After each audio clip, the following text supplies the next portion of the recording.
Welcome to our channel. Today we how to update smart lock settings for better security. Quick tutorial step by step clearly. Begin by locating your Smart Locks mobile application on your smartphone. Open the app to access the main dashboard.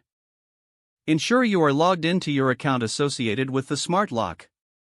Select the smart lock device that you want to update.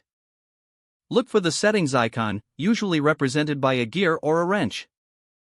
Tap on the settings icon to enter the configuration menu.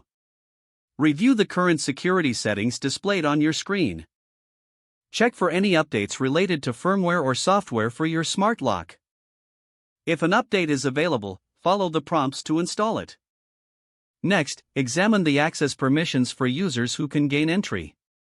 Remove any users that no longer require access. Add new users by entering their email addresses and sending them invitations. Set up time-sensitive access codes for temporary guests if necessary. Enable notifications to receive alerts for any lock or unlock activity. Adjust autolock settings, setting the lock to engage after a specified duration. Consider enabling two-factor authentication for an added layer of security. Review and update your security questions and backup codes, if applicable.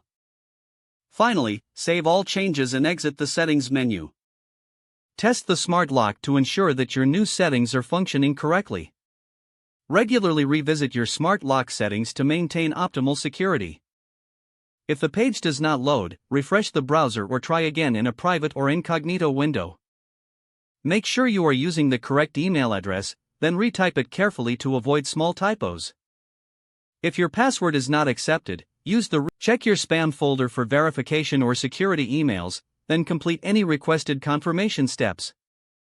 Enable two-factor authentication if available to improve account security and reduce unauthorized access risk.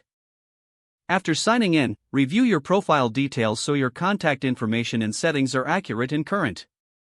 If you see an error message, note it down and try again after restarting your device and internet connection. Log out when you finish, especially on shared devices, to keep your account and payment information secure. Don't forget to like this video and subscribe to our channel for more step-by-step tech guides.